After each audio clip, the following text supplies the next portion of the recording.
More than 2,000 American newspapers have closed since 2004. And now, amid the global pandemic, local news is again struggling to keep the presses running. Jeffrey Brown recently spoke with Margaret Sullivan about this decline. It's the focus of her new book, Ghosting the News: Local Journalism and the Crisis of American Democracy. Margaret Sullivan, thanks so much for joining us. I want to start with the title, Ghosting the News. Even beyond the numbers, what do you see happening?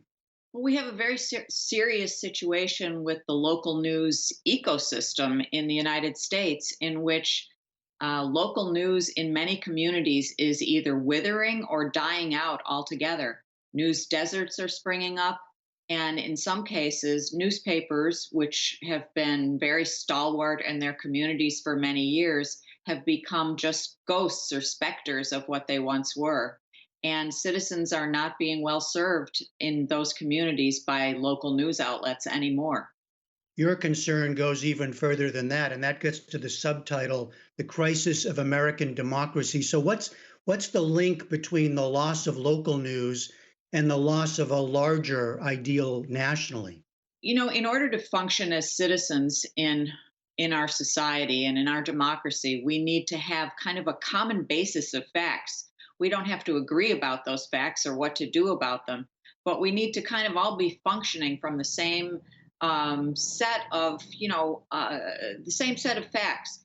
And as local news goes away, we lose that in our communities. Yes, we may still have wonderful sources of national news, but we have to think about our local governments, our town councils, our city government, our school boards, all of those things.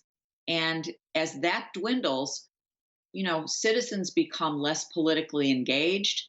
They become more tribal in the way they vote, and all kinds of things happen that are not really good for a functioning democracy. We're at a time where, I mean, you mentioned facts. We're in a time where facts themselves are questioned, right? Where the whole ideal of objective reporting is questioned. Can you give me an example of what you think is being lost when we lose the local journalism?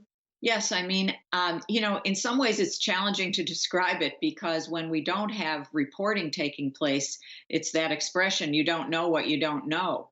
But if you just think of some of the great reporting that's happened at the local level, I mean, for example, the way the Miami Herald, a McClatchy newspaper that is under siege right now, really brought the Jeffrey Epstein story, resuscitated it and created the situation in which that came further to justice. If those reporters, if Julie K. Brown of the Miami Herald hadn't been doing her job, justice may very well never have taken place there. And then it can happen in a smaller way too. Who's covering the school board? Who's covering the council meeting? What's interesting, though, and as you write, even while this is happening, a lot of Americans, maybe most Americans, don't even realize that it's happening. And I wonder, a lot of people, most people feel like they're getting plenty of news, right? I mean, in the age of social media and the internet, more often the complaint is there's just too much information out there. So how do you convince everyone that they're missing something? Well, this is actually why a big reason that I wrote the book I did, because I read some very good research that said that, 7 of 10 Americans think that local news organizations are doing swimmingly, and very few people are willing to or do pay for any form of local news. So I thought that it would be important to sort of sound the alarm before we lose this really important resource that we have for being good citizens. It is a hard message to get across because, as you say, we have this fire hose of information coming at us, but very often that has to do with national politics, national and international news. It doesn't have to do with our community news, which comes from other sources. I know that you wrote about some of the solutions, and we can't go into all of them, but are there signs of hope that you see? There really are. In many cases, there are digital startup news organizations.